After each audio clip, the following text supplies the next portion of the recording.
bands up. I know they envy us, gotta keep a Glock tucked. Big smoke, good smoke like a Rasta. Real done, daughter rollin' with them shot toss. Hey, hey, how you doing, baby? Hey, hey, I've been ballin' lately. Hey. We lit. It's your boy Pyro. During the Diddy case, man, they saying Diddy done blew up Kid Cudi car, man. Let's get into the clip.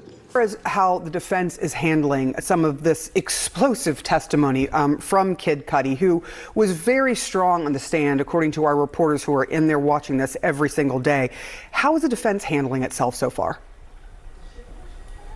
Well, first of all, explosive is the perfect word, because the main point of that testimony from the prosecution's perspective was the Molotov cocktail that Kid Cudi says it was Combs and his affiliates, his associates, who blew up his car. And that is part of the...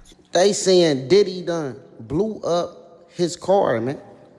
Freak offs and blowing up cars, man. Oh, man, this is crazy. Crimes.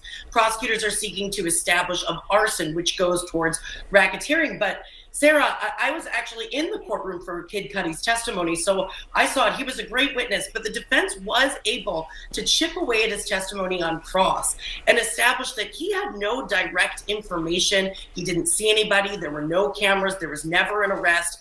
Basically, throwing a little bit of doubt as to whether or not... Damn, he ain't had nobody. He should have had a little something. You know what I mean? You coming with that accusation, you should have a lot of something, you know?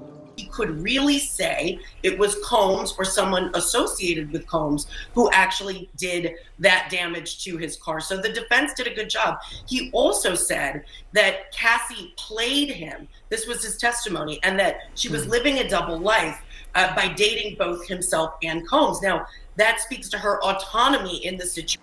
Of course she was living a double life, man. She had Diddy and Kid Cudi. Cassie was out here. That element of control. So the defense did an excellent job on cross-examination of getting that out in front of the jury. Yeah, one of those moments that Kid Cudi had was saying that he saw Combs standing outside after that car was burned, looking like a supervillain, staying there with his hands behind his back. But I am curious about some of this coming in. There was no police report, there was no investigation, there was no arrest of Sean Diddy Combs at the time. Were you surprised that came in, that the judge allowed that testimony and those pictures? Yeah, I'm wondering if there's more to come on this, because it was a lot of... Come on, Kid Cudi, man. You calling him a supervillain and you ain't got your ducks lined up in a row? Come on, man. You can't just say somebody did this and did that without that. On behalf of Kid Cudi, saying this must have been him because we had this warning, and then the thing happened. So it was, and that is always, frankly, a danger in a racketeering case. They have this huge swath of time that they're covering. There's lots of events. There's a real question of is all of this stuff properly before the jury? Yeah, and that is something that obviously, if there's a conviction, that can come back up on appeal. So tomorrow after... Hold up, man, because I had to pause it, man.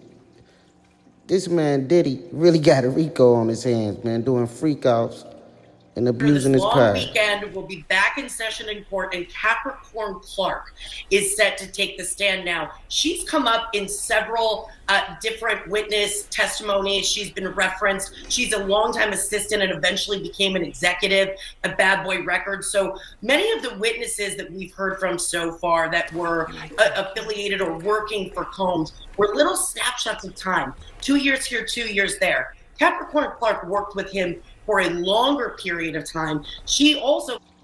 And she coming out as ex-assistant, man.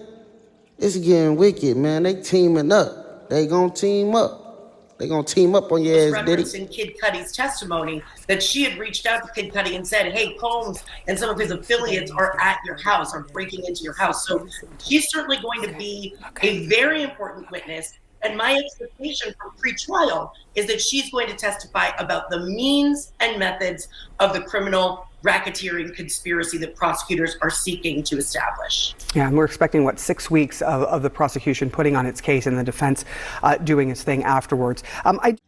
Let me know what y'all think about all this, man. Like, comment, subscribe. I'm out.